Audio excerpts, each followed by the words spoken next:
Hello दोस्तों, नमस्कार। आज हम बात करेंगे मुस्लिम लीग के बारे में। ठीक, मुस्लिम लीग एवं माल्य मिंटो सुधार अधिनियम के बारे में। ये video R O A R O के एग्ज़ाम के लिए मोस्ट इम्पोर्टेंट वीडियो साबित होने वाली है। प्लीज़ वीडियो को पूरा देखें और कंटेंट के मामले में भी ये वीडियो नंबर 1 है।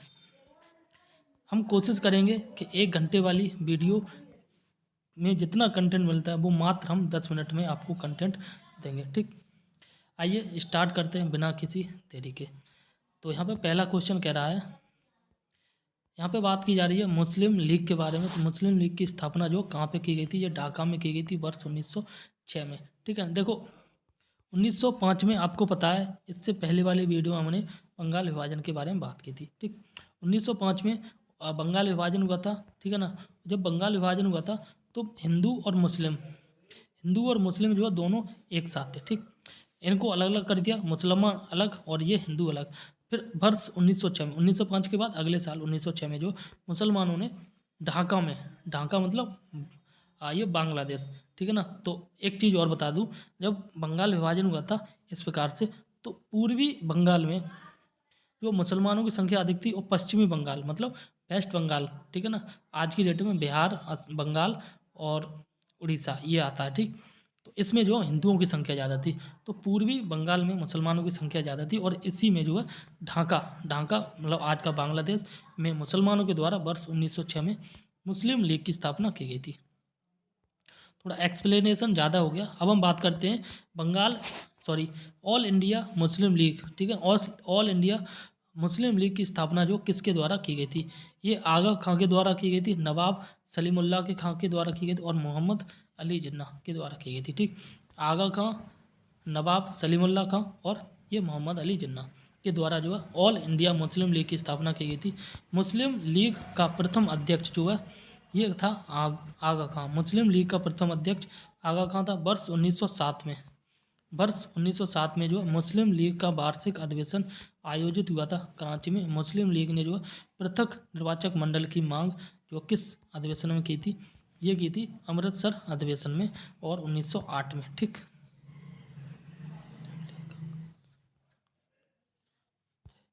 यहाँ पे बात की जा रही है अखिल भारतीय मुस्लिम लीग के अधिवेशन के बारे में। ठीक, अखिल भारतीय मुस्लिम लीग के अधिवेशन के बारे में, और यहाँ पे हम देख सकते हैं अधिवेशन वर्ष और स्थान। प्रथम अधिवेशन की बात की 1906 में हुआ था ढाका में। द्वितीय अधिवेशन की बात करें 1907 में कराची में, और तृतीय अधिवेशन की बात करें 1908 में, और ये हुआ था आपका अमृतसर में। ठीक है, देखो मुस्लिम लीग की स्थापना कब हुई थी, 1906 में। तो 1906 में ही ढाका में स्थापना की गई थी और ढाका में ही जो मुस्लिम लीग का प्रथम अधिवेशन हुआ। ठीक, 1907 में अगर हम बात करें तो 1907 में कराची में दूसरा अधिवेशन हुआ और 1908 में अमृतसर में ये आपका तीसरा अधिवेशन हुआ था। ठीक, वर्ष 1908 में, ठीक है ना, वर्ष 1908 में जो किसकी अध्यक्षता में, अखिल भारतीय मुस्लिम लीग की एक शाखा जो लंदन में स्थापित की गई थी, ये अमीर अली की अध्यक्षता में। जब मुस्लिम लीग का तीसरा अधिवेशन 1908 में अमृतसर में हो रहा था, उसी समय जो है मुस्लिम लीग की एक शाखा का स्थापना की गई थी लंदन में, और इस समय अध्यक्षता की गई थी अमीर अली के द्वारा। नेक्स्ट क्वेश्चन यहाँ पे बात की जा रही है भारत शासन अधिनियम। इनका नाम भारत शासन अधिनियम 1909 को जो किस अन्य नाम से भी जाना जाता है, ठीक है ना, भारत शासन अधिनियम 1909, और इस अधिनियम को जो है मार्ले मिंटो सुधार अधिनियम 1909 के नाम से जाना जाता है। ठीक है ना, और यहाँ पे बात की जा रही है, देखो मार्ले और मिंटो, इसमें एक जो है भारत सचिव थे और एक जो है वायसराय थे। ठीक, नेक्स्ट क्वेश्चन कह रहा है किस अधिनियम के दौरान जो है मुसलमानों के लिए एक पृथक निर्वाचन की प्रणाली की व्यवस्था की गई थी, और इस अधिनियम का नाम है भारत शासन अधिनियम 1909 या माल्य मिंटो अधिनियम 1909 के द्वारा जो पृथक निर्वाचन प्रणाली की बात की गई थी। ठीक है ना, नेक्स्ट क्वेश्चन कह रहा है कि इंडियन काउंसिल एक्ट 1909, भारत शासन अधिनियम, इंडियन काउंसिल एक्ट और माल्य मिंटो एक्ट एक ही है। ठीक है, 1909 में के प्रचार के लिए जो प्रतिनिधित्व की व्यवस्था की गई थी, ये सांप्रदायिक प्रतिनिधित्व प्रणाली के द्वारा। ठीक, नेक्स्ट क्वेश्चन कह रहा है कि 1909 के सुधार बिल में पृथक निर्वाचन को स्वीकार कर लिया गया था, और यहीं से जो देव राष्ट्र सिद्धांत की अवधारणा का प्रारंभ हुआ था। टू नेशन थ्योरी, ठीक, कब? 1909 में। टू नेशन मतलब एक इंडिया होगा और एक दूसरा इसका पार्ट हो जाएगा पाकिस्तान, ठीक। नेक्स्ट क्वेश्चन यहाँ पे कह रहा है, और ये कह रहा है कि याद रखना कि पृथक निर्वाचन क्षेत्र बनाकर हम ऐसे घातक बीज बो रहे हैं जिसकी फसल बहुत कड़वी होगी। यह कथन किसके द्वारा दिया गया था? ये वायसराय मिंटो के द्वारा दिया गया था, ठीक, वायसराय मिंटो के द्वारा दिया गया था। नेक्स्ट क्वेश्चन कह रहा है गवर्नर जनरल की कार्यकारिणी में भारतीय सदस्य को नियुक्त करने का प्रावधान जो किस अधिनियम के दौरान किया गया था? ये मार्ले मिंटो सुधार अधिनियम 1909 के द्वारा किया गया था, ठीक। मिंटो वायसराय था और मार्ले था भारत सचिव, ठीक। यहाँ पे बात की जा रही है अंत में द्वैध शासन के बारे में। द्वैध शासन का जनक जो है ये सर लियोनिल कर्टिस था। द्वैध शासन का जनक सर लियोनिल कर्टिस था, और इसको जो है बंगाल में द्वैध शासन का जनक जो है ये रॉबर्ट क्लाइव था। देखो हमारे यहाँ पे जो बंगाल में द्वैध शासन हुआ इसका जनक रॉबर्ट क्लाइव है, लेकिन वास्तव में बात की जाए तो द्वैध शासन का जनक इसका नाम है सर लियोनिल कर्टिस। वैसे सर लियोनिल कर्टिस और बंगाल में ये लॉर्ड क्लाइव, ठीक, लॉर्ड क्लाइव जो बंगाल में द्वैध शासन का जनक था। अब हम बात करेंगे यहाँ पे गवर्नर जनरल की कार्यकारिणी में नियुक्त होने वाले प्रथम भारतीय कौन थे? इनका नाम था सत्येंद्र नाथ सिन्हा। कौन था? सत्येंद्र नाथ सिन्हा, ठीक है। सत्येंद्र नाथ सिन्हा जो है ये गवर्नर जनरल की कार्यकारिणी परिषद के पहले भारतीय सदस्य बने थे, और सत्येंद्र नाथ सिन्हा को जो है भारत और उड़ीसा का गवर्नर बनाया गया था, और संपूर्ण ब्रिटिश शासन के दौरान जो है इतने ऊंचे पद पर पहुंचने वाले एकमात्र भारतीय थे, ठीक। नेक्स्ट क्वेश्चन कह रहा है कांग्रेस के दो गुटों के प्रमुख नेता। कांग्रेस जो है दो गुटों में बट गया था, और इन दो गुटों के प्रमुख नेताओं के बारे में यहाँ पे बात की जा रही है, ठीक है ना। जैसे उग्रवादी नेता, ठीक है ना, और उदारवादी नेता और ये उग्रवादी नेता, ठीक है। उदारवादी नेता की अगर बात करें तो ये दादाभाई नौरोजी थे, सुरेंद्रनाथ बनर्जी थे, फिरोज शाह मेहता थे, गोपाल कृष्ण गोखले थे। और उग्रवादी नेता के बारे में बात करें तो ये बाल गंगाधर तिलक थे, विपिन चंद्र पाल थे, लाला लाजपत राय और ये अरविंद घोष थे, ठीक है ना। देखो उदारवादी की बात करें दादाभाई नौरोजी सबसे ग्रैंड ओल्ड मैन इंडिया बोलते, जो बड़े बूढ़े थे, ठीक है ना, तो इस प्रकार से याद करो वो उदार ही होंगे, वो इतनी दम ना होगी कि वो लड़ बैठ सके। और गोपाल कृष्ण गोखले की बात करें ये महात्मा गांधी के गुरु थे, महात्मा गांधी के राजनीतिक गुरु थे। गोपाल कृष्ण गोखले जो है महात्मा गांधी के राजनीतिक गुरु। गांधी जी भी उदार दृष्टि के थे, अहिंसा का विरोधी थे, मारपीट के विरोधी थे, तो उनके गुरु क्या ये उग्रवाद हो सकते हैं? तो उनके गुरु भी जो उदारवादी नेता थे। अब बात करते हैं फिरोज शाह मेहता की और सुरेंद्रनाथ बनर्जी। तो फिरोज शाह मेहता और सुरेंद्रनाथ बनर्जी भी जो ये उदारवादी नेता थे। और उग्रवादी नेता के बारे में बात करें तो बाल, पाल और लाल, इनको तो सभी जानते हैं, ठीक है ना, ये उग्रवादी नेता से संबंधित थे। और नेक्स्ट याद कर लो अरविंद घोष, ये भी जो उग्रवादी नेता से संबंधित थे। यहाँ पे बात की जा रही है भारतीय राष्ट्रीय कांग्रेस पर जो प्रार्थना याचना और विरोध की राजनीति का आरोप जो है ये बाल गंगाधर तिलक ने लगाया था। और शेर पंजाब के नाम से भी जो है लाला लाजपत राय को जानते हैं, शेर पंजाब के नाम से लाला लाजपत राय को जानते हैं। और भारतीय राष्ट्रीय कांग्रेस पर जो प्रार्थना याचना और विरोध की राजनीति का आरोप जो है बाल गंगाधर तिलक ने लगाया था, ठीक। नेक्स्ट यहाँ पे कह रहा है बाल गंगाधर तिलक को जो अशांति का जनक किसने कहा था? ये वैलेंटाइन रोल ने कहा था। इंपॉर्टेंट क्वेश्चन कई बार एग्जाम में पूछा गया है। नेक्स्ट क्वेश्चन कह रहा है वर्ष 1908 में वर्ष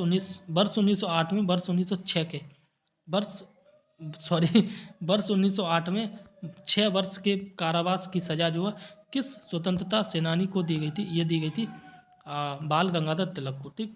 6 वर्ष के लिए ये जेल में गए थे, वर्ष 1908 में गए थे, ठीक। नेक्स्ट क्वेश्चन कह रहा है कि भारत के स्वतंत्रता आंदोलन के प्रारंभ में जो उग्रवादी विचारधारा से आशय क्या था? इसका आशय था संवैधानिक सुधारों और याचनाओं के स्थान पर आक्रामक साधनों का से सुशासन प्राप्त करना, ठीक है ना। मतलब इनका जो उग्रवादी नेता थे ना उनका मतलब था कि मरो या मारो लेकिन अंग्रेजों को भगाओ, ठीक है ना। लेकिन जो उदारवादी थे उनका मतलब था रिक्वेस्ट करके और अंग्रेजों को भगाओ, ठीक।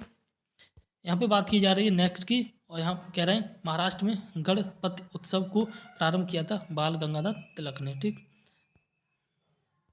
इसी प्रकार से यहाँ दिल्ली दरबार की अगर हम बात करें तो दिल्ली दरबार में दरबार वर्ष और 19 वायसराय। ठीक, दिल्ली याद रखना,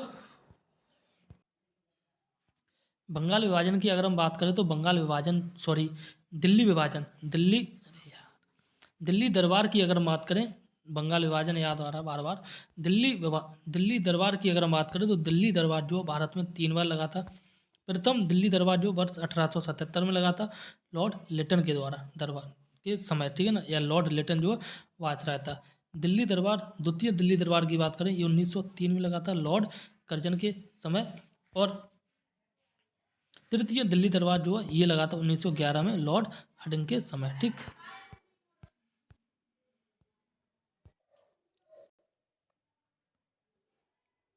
नेक्स्ट क्वेश्चन की अगर हम बात करें, यहाँ पे बात की जा रही है कांग्रेस का लखनऊ अधिवेशन एवं होम रूल लीग। ठीक, तो इस टॉपिक में सबसे पहले हम बात करेंगे क्वेश्चन नंबर 1। यहाँ पे बात की जा रही है 1916 में जो है संपन्न लखनऊ समझौता जो किससे संबंधित था। इसमें जो है कांग्रेस एवं मुस्लिम लीग के समझौते से संबंधित था। ठीक, देखो इसमें क्या हुआ था, वर्ष 1907 में जो है कांग्रेस और जो है मुस्लिम लीग ये दोनों अलग अलग हो गए थे। ठीक है ना, और वर्ष 1916 में इकट्ठा किया था ये लखनऊ समझौता के दौरान। ठीक है ना, कांग्रेस और मुस्लिम लीग के समझौते से संबंधित था, मतलब दोनों में पैचअप हो गया था। पहले 1907 में ऐसे याद कर 1907 में सूरत देख के तो 1907 का जो अधिवेशन है ना कांग्रेस का वो सूरत में हुआ था। ठीक है, 1907 में सूरत देख के कांग्रेस और मुस्लिम लीग में एकदम झगड़ा हो गया था और दोनों अलग अलग हो गए। ठीक, फिर 1907 के बाद 1916 में बात करें तो 7 को अगर हम तोड़ें 1 और 7 लिख सकते हैं, 1 और 7 तो 1 और 7 से 16 याद कर लो। ठीक है ना, और 1916 में जो है लखनऊ समझौता हुआ तो इस दौरान जो है मुस्लिम लीग और कांग्रेस के बीच में समझौता हो गया था। वर्ष 1916 में भारतीय राष्ट्रीय कांग्रेस के लखनऊ अधिवेशन की अध्यक्षता जो किसने के द्वारा की गई थी, अंबिका चरण मजूमदार के द्वारा। ठीक है ना, जो 1916 में लखनऊ अधिवेशन हुआ था इसमें अध्यक्ष थे अंबिका चरण मजूमदार, और अंबिका चरण मजूमदार के समय ही कांग्रेस और मुस्लिम लीग में समझौता हुआ था। नेक्स्ट क्वेश्चन कह रहा है सूरत अधिवेशन जो है पृथक हुए उग्रवादी एवं उदारवादियों का जो है पुनः एकीकरण किस अधिवेशन में हुआ था। ये एकीकरण जो है लखनऊ अधिवेशन में हुआ था। ठीक, नेक्स्ट क्वेश्चन की अगर हम बात करें तो यहाँ पे बात की जा रही है अतिवादियों एवं उदारवादियों। क्या नाम है, अतिवादियों एवं उदारवादियों। उदारवादी तो वही थे और अतिवादी या उग्रवादी। ठीक है ना, या फिर जो है ये नरमपंथ और गरमपंथ को पुनः एकीकरण की प्रक्रिया की प्रमुख शिल्पकार कौन थी, ये एनी बेसेंट थी। ठीक है ना, वर्ष 1916 में मुस्लिम लीग और कांग्रेस के मध्य जो है समझौता किसके द्वारा कराया गया था, ये बाल गंगाधर तिलक के द्वारा किया गया था। ठीक है ना, देखो यहाँ इंपॉर्टेंट क्वेश्चन है 1916 का जो है लखनऊ अधिवेशन हुआ था। ठीक है ना, अध्यक्ष कौन थे, अंबिका चरण मजूमदार। ठीक है ना, लेकिन जो समझौता है वह कराया गया था वो बाल गंगाधर तिलक के द्वारा कराया गया था। ठीक है ना, और एनी बेसेंट के द्वारा। यहाँ पे बात की जाए ना उग्रवादी और अतिवादी उग्रवादी और उदारवादियों के बीच एकीकरण की प्रक्रिया का शिल्पकार कौन था, एनी बेसेंट। समझौता कराया था बाल गंगाधर तिलक 1916 में कराया था। 1916 में कांग्रेस का अध्यक्ष कौन था, अंबिका चरण मजूमदार। ठीक है ना, और ये अधिवेशन कहाँ पे हुआ था, लखनऊ में। अब हम बात करते हैं वर्ष 1916 के लखनऊ अधिवेशन में लिया गया वह निर्णय क्या था। इसके मुख्य दूरगामी परिणाम हुए थे कांग्रेस के द्वारा मुस्लिम लीग की पृथक निर्वाचन क्षेत्र की मांग को स्वीकार करना। यहाँ पे बात की जा रही है, नेक्स्ट क्वेश्चन कह रहा है मोहम्मद अली जिन्ना। क्या नाम है, मोहम्मद अली जिन्ना को जो हिंदू मुस्लिम एकता का दूत जो है ये किसने कहा था, ये कहा था सरोजनी नायडू ने। ठीक है ना, हिंदू मुस्लिम एकता का दूत सरोजनी नायडू ने कहा था मोहम्मद अली जिन्ना को। ठीक, नेक्स्ट क्वेश्चन कह रहा है कि मदन मोहन मालवीय ने जो कांग्रेस एवं मुस्लिम लीग के मध्य होने वाले समझौते का विरोध किया था। ठीक है ना, MMM के द्वारा विरोध किया गया था मुस्लिम लीग कांग्रेस और मुस्लिम लीग का समझौता हुआ था 1916 के लखनऊ अधिवेशन में। इसके शिल्पकार थी एनी बेसेंट। ठीक है ना, और ये समझौता कराया था बाल गंगाधर तिलक के द्वारा। 1916 के लखनऊ अधिवेशन में अध्यक्ष अध्यक्ष कौन थे? अंबिकाचरण मजूमदार। सारे इंपॉर्टेंट क्वेश्चन है, याद कर लेना। यहाँ पे बात की जा रही है भारत में होम रूल लीग की अवधारणा किस देश से ली गई? ये आयरलैंड से ली गई, ठीक है ना। नेक्स्ट क्वेश्चन कह रहा है प्रथम विश्व युद्ध, क्या प्रथम विश्व युद्ध के दौरान जो है कौन सा आंदोलन भारत में लोकप्रिय हुआ था? ये हुआ था होम रूल आंदोलन, ठीक।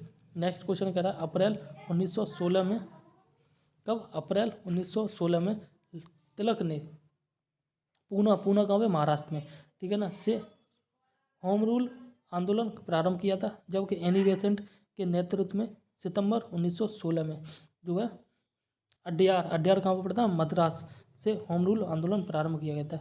ये दोनों इंपॉर्टेंट क्वेश्चन है, ठीक है ना। देखो होम रूल आंदोलन जो 2 स्टार्ट हुए थे भारत में, इनकी संख्या थी 2। पहले स्टार्ट किया गया था अप्रैल 1916 में, ठीक है ना, पूना महाराष्ट्र से, और ये किया गया था तिलक जी के द्वारा, ठीक।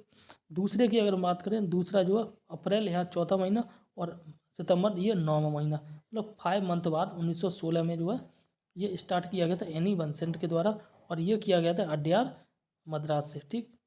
एक बार दोबारा, तिलक बाल गंगाधर तिलक के द्वारा पुणे से अप्रैल 1916 में जो है होम रूल आंदोलन की स्थापना की गई थी, स्टार्ट किया गया था, ठीक है ना, पुणे महाराष्ट्र से। वहीं बात करें एनी बेसेंट के द्वारा, तो एनी बेसेंट ने 5 महीने बाद, ठीक है ना, सितंबर 1916 में स्टार्ट किया था, अड्यार मद्रास से होम रूल आंदोलन स्टार्ट किया था।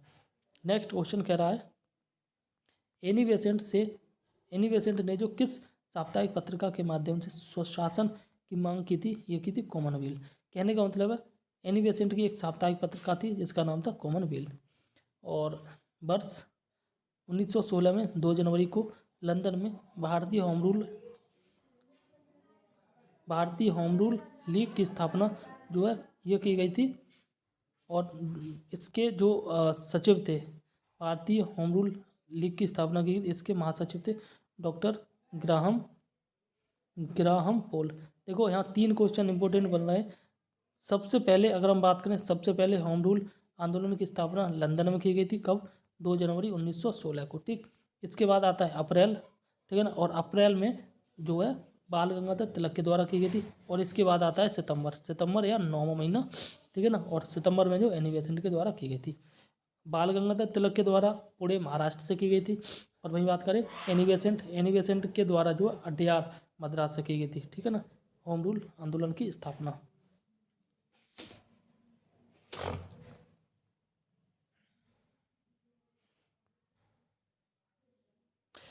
आगे हम बात करें होम रूल आंदोलन के बारे में, तो यहाँ देख लेते हैं होम रूल जो है आयरलैंड का शब्द है, ठीक है ना, और होम रूल का अर्थ होता है स्वशासन, और सर्वप्रथम आयरलैंड में होम रूल की लीग की स्थापना जो रेडमंड के द्वारा की गई थी। इसके बाद यहाँ पे बात की जा रही है 1916 को प्रारंभ, इस आंदोलन के समय भारत के वायसराय लॉर्ड चेम्सफोर्ड थे, ठीक है ना। होम रूल आंदोलन की बात करें, भारत में 2 होम रूल आंदोलन स्टार्ट किए गए थे, और एक जो है लंदन में स्टार्ट किया था जनवरी में, और भारत में 2 किए गए थे, ठीक है ना। उनके बारे में यहाँ पे बात करेंगे। बाल गंगाधर तिलक के द्वारा अप्रैल 1916 में किया गया था, और एनी बेसेंट के द्वारा जो सितंबर 1916 में किया गया था, ठीक। यहाँ बात करें जो बाल गंगाधर तिलक के द्वारा किया गया था, इनका जो क्षेत्र था, इन्होंने जो कर्नाटक में किया गया था, महाराष्ट्र के पुणे में किया था, और एनी बेसेंट जो किया था ये किया था मद्रास और तमिलनाडु में, ठीक, मद्रास और तमिलनाडु में। इसी प्रकार से जो बाल गंगाधर तिलक ने किया था, इसका मुख्यालय बेलगांव कर्नाटक में था, और एनी बेसेंट ने जो स्टार्ट किया था, इसका मुख्यालय अड्यार और ये था मद्रास में, ठीक। समिति के स्वरूप, ठीक है ना, इसमें जो है अध्यक्ष थे जो बाल गंगाधर तिलक के द्वारा स्टार्ट की गई थी, उसके अध्यक्ष थे N.C. केलकर और जोसेफ पिस्ट, और एनी बेसेंट के द्वारा की गई थी, इसके सचिव थे जॉर्ज अरुणडेल, ठीक। वही बात करें उद्देश्य की, तो उद्देश्य था स्वराज मेरा जन्म सिद्ध अधिकार है, ये इन्होंने नारा दिया था बाल गंगाधर तिलक ने, और इनका जो उद्देश्य था ये था शासन की स्थापना, ठीक है ना। इसी प्रकार से बात करें बाल गंगाधर तिलक के बारे में, तो ये प्रचार माध्यम इनका था मराठा और केसरी, इनकी मराठा और केसरी ये दोनों इनकी पत्रिका थी, ठीक है ना।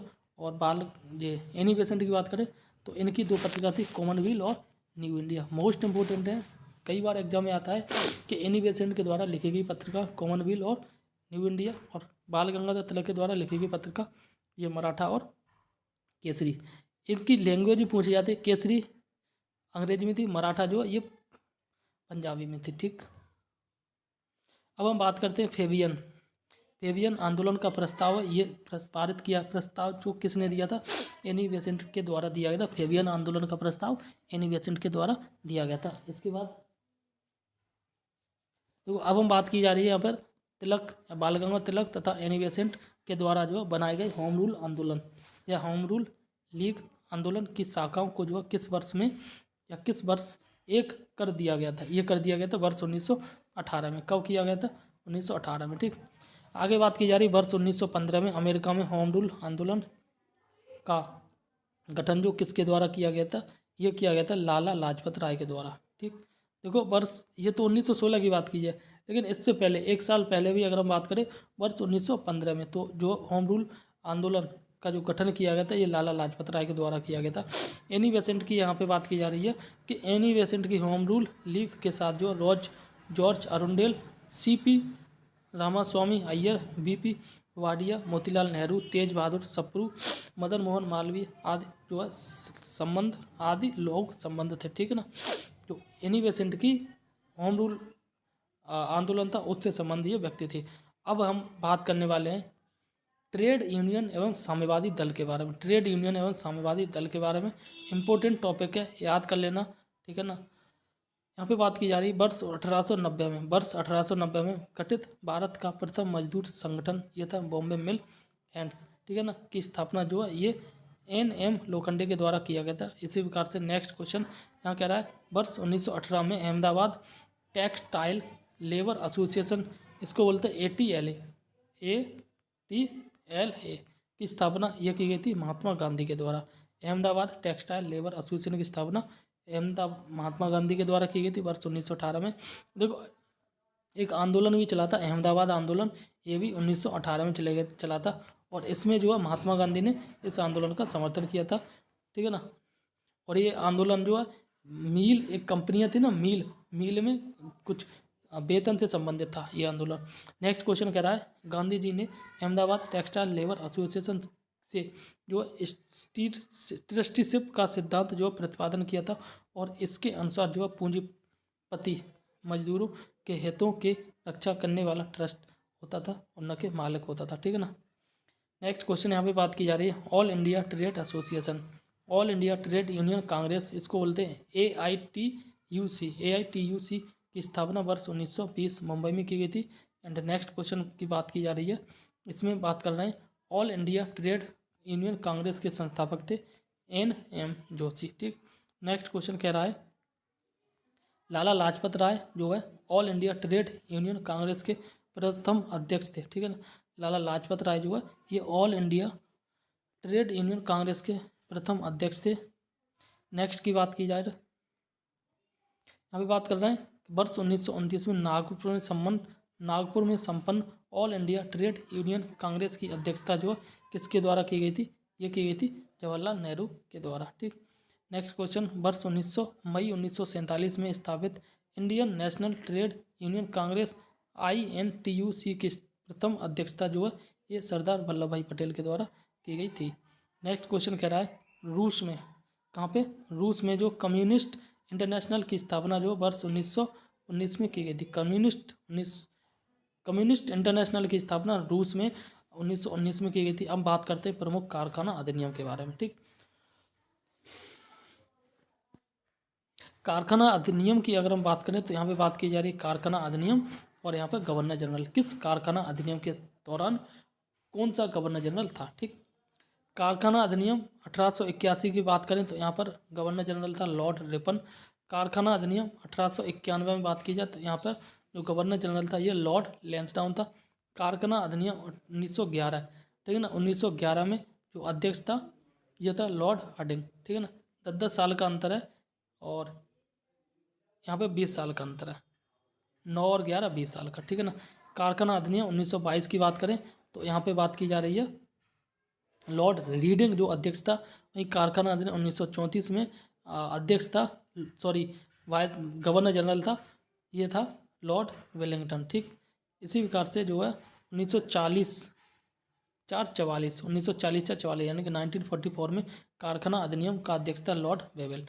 ठीक है ना। तो भारत में जो है, भारत में औद्योगिक कार्यशालाओं व बागीचों में श्रम की स्थिति को सुधारने के लिए इटले आयोग, क्या नाम है इसका, इटले आयोग का जो गठन किया गया था। ठीक, अब हम बात करते हैं लास्ट पेज के बारे में। ठीक, तो यहाँ पे बात की जा रही है सन 1927 में, कब, सन 1927 में भारत में सर्वप्रथम 1 मई को मजदूर दिवस मनाया गया था, जो भारत में मजदूरों की बढ़ती हुई राजनीतिक जो चेतना का सूचक है। और आज भी जो है 1 मई को मजदूर दिवस मनाते हैं, और 31 मई को जो है तंबाकू निषेध दिवस मनाते हैं। ठीक है ना।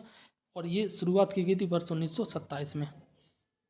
नेक्स्ट क्वेश्चन की जा रही है, नेक्स्ट क्वेश्चन बात कर रहा है, और ये बात कर रहा है कम्युनिस्ट इंटरनेशनल के सदस्य बनने वाले, कम्युनिस्ट इंटरनेशनल के सदस्य बनने वाले जो है ये प्रथम भारतीय कौन थे। ये थे मानवेंद्र नाथ राय। देखो इसको याद कैसे करना है, वर्ष 1927 में जो है 1 मई को मजदूर दिवस मनाते हैं। देखो यहाँ 2 है और 7 है, 7 में से अगर 2 घटा दें तो 5, 5वां महीना था। ठीक है ना, मई याद हो गया, और यहाँ से 1927 में आगे का 1 ले लिया, आगे का 1 ले लिया। ठीक है ना। तो 1 मई को यहाँ ऐसे याद कर सकते हैं, 1 मई को जो मजदूर दिवस मनाते हैं।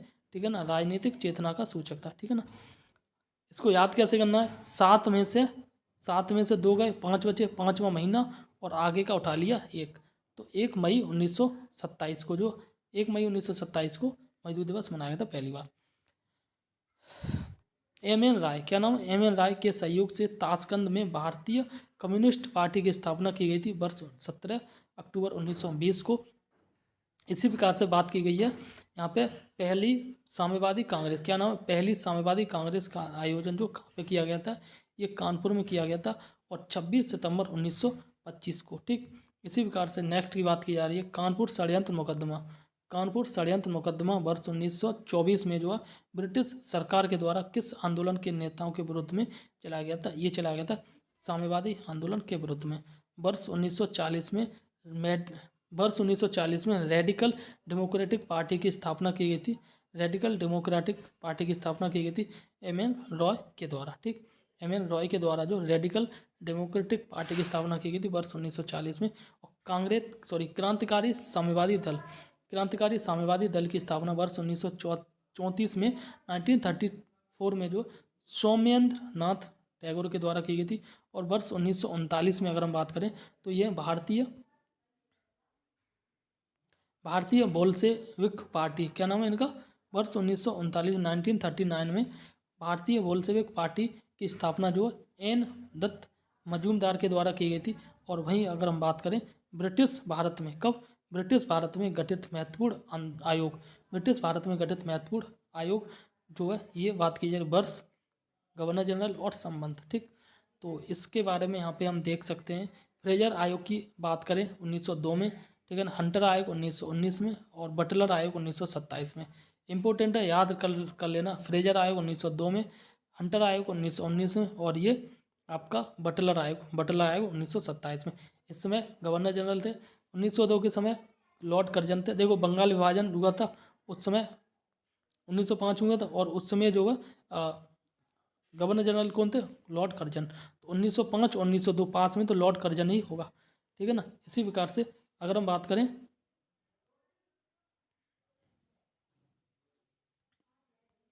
1919 का एक अधिनियम है लॉर्ड चेम्सफोर्ड अधिनियम। तो गवर्नर जनरल कौन था, लॉर्ड चेम्सफोर्ड। ठीक है ना। और 1927 में लॉर्ड इरविन। ठीक है ना। एक गांधी इरविन समझौता हुआ था 1931 में, तो उसमें जो गवर्नर जनरल था 1931 में, तो ये 1927-31 नज़दीक है। इस प्रकार से आप कनेक्ट करके याद कर लेना। ठीक है ना। देखो फ्रेजर आयोग का संबंध की अगर हम बात करें, फ्रेजर आयोग का संबंध की बात करें पुलिस सुधार से था। हंटर आयोग की संबंध की बात करें ये पंजाब की अशांति से संबंधित था। और बटलर आयोग का संबंध जो भारतीय रियासतों के साथ संबंध में था। ठीक, इसी प्रकार से बात करें लिनलिथगो आयोग, क्या नाम है, लिनलिथगो आयोग, ये 1928 में आया था। इस समय गवर्नर जनरल था लॉर्ड इरविन और भूमि सुधार से संबंधित था। मैक्सवेल ब्लूमफील्ड आयोग 1928 में आया था, गवर्नर जनरल था लॉर्ड इरविन, और बारदोली में लगान वृद्धि की जांच से संबंधित था। वहीं बात करें विटले आयोग विटले आयोग 1929 में आया था, लॉर्ड इरविन इसका अध्यक्ष गवर्नर जनरल था और ये श्रम से संबंधित था। सप्रू आयोग 1935 में आया, लॉर्ड वेलिंगटन गवर्नर जनरल था, बेरोजगारी से संबंधित था। और बात करें क्लाइड आयोग जो है 1940 में आया था और लिलिथिगो इसका इस समय गवर्नर जनरल था, ठीक है ना। और ये इनका जो संबंध था लॉर्ड क्लाइड आयोग का संबंध था, ये तिभागा आंदोलन से था, 1940 में आया था। लॉर्ड लिलिथिगो इसका जो है गवर्नर जनरल था, ठीक। अब हम बात करते हैं भारत में औद्योगिक कार्यशालाओं एवं बगीचों में श्रम की स्थिति में सुधार हेतु जो विटले आयोग का गठन किया गया था।